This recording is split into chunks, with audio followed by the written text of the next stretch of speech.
The member from Olmsted, Representative Sauke. Thank you, Mr. Speaker.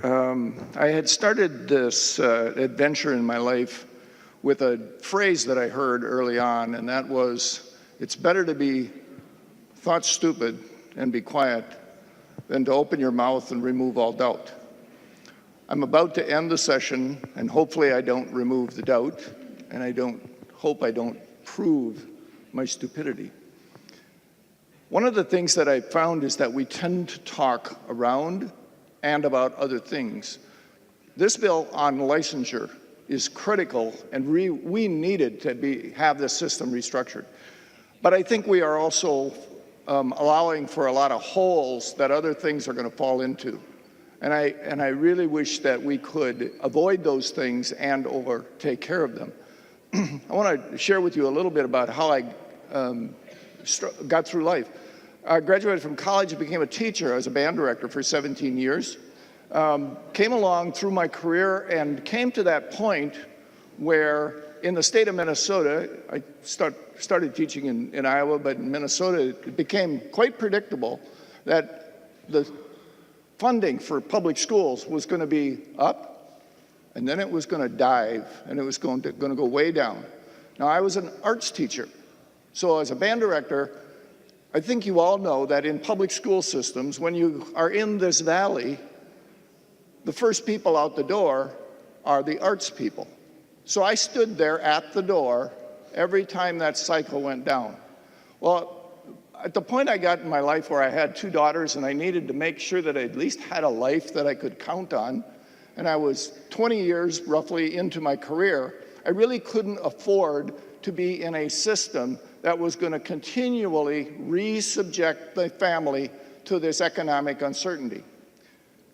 I was motivated to stand up by Representative Quam, and it's a very unusual pairing of our points of view, but he dead on, I think, one of the most important things.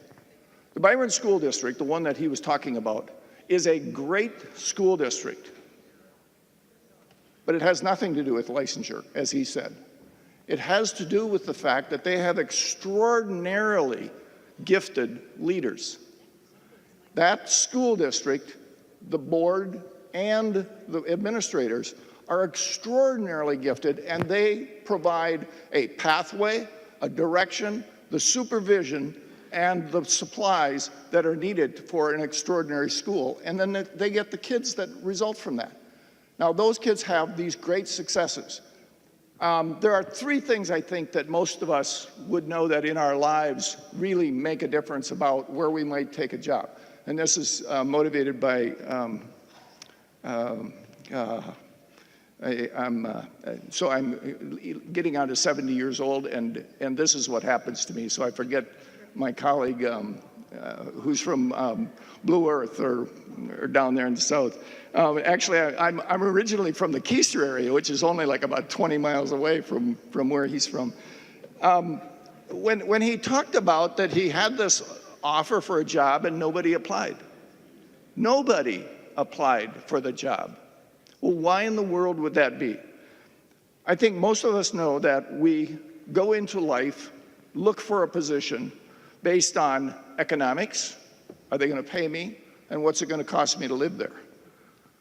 We do it on stability. We would like to have a job that we know is going to be there and that we are going to retain. That was the one that got me. Living in this life of up and down and up and down. And I said, you know, this is a wonderful job.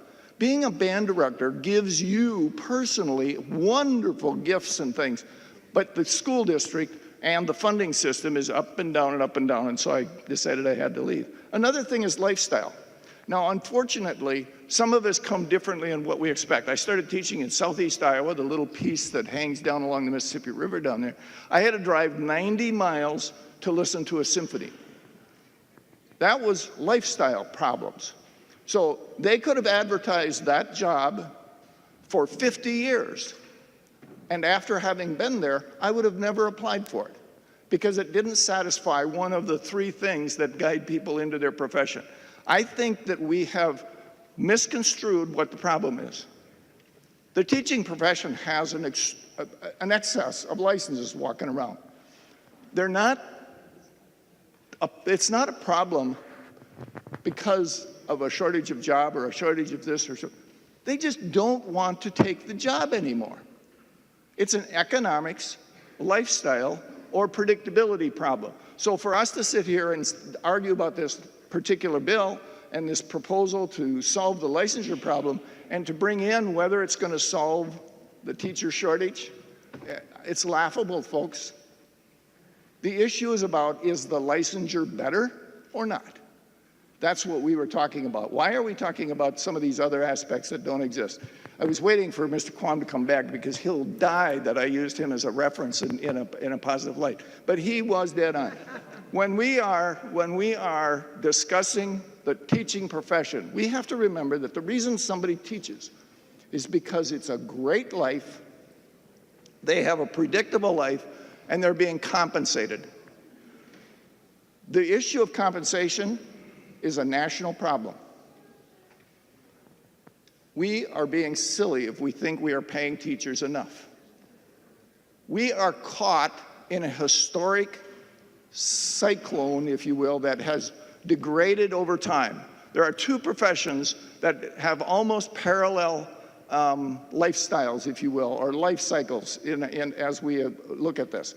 We have the teaching profession and the nursing profession. They're almost parallel over history in that they were populated primarily by women at a time when there were fewer challenging professions to get into. Teaching was one of them, and nursing was another one. Challenging jobs, decently rewarded, but oftentimes, as when my wife and I started teaching, she was that close to being paid less than I was for one reason: gender. Can you imagine, you guys sitting up here, you know, these millennials all say, can you imagine a man and a woman coming together, same year, same age, going into the same job, and, oh, you know, you're the wife, so we'll pay you just a little less. That was the real world. And that's where the teaching profession started, and we have struggled with that up to the point now that we still don't pay people enough to seduce them away from the other professions. So I would offer to us that if we're going to talk about the teacher shortage, we deal with the economics, the lifestyle, and the predictability. Those are the issues that will matter if we're going to have teachers in the profession.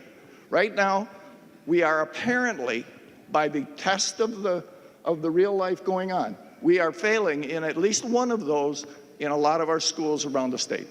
So I offer that this, I think and I hope that this is a good thing in that it changes something that was horrible. We are, I hope, on a better path. I am not an expert in that field of licensure and how the application should work. Hopefully this does work. I have one real significant fear, and that is by creating this first tier, we are going to, over time, subvert the teacher system that provides the qualified teachers. It's a fear. I certainly have not fired up my crystal ball to know for sure. But there is a challenge coming for the preparation of teachers into the future when we provide this kind of a doorway.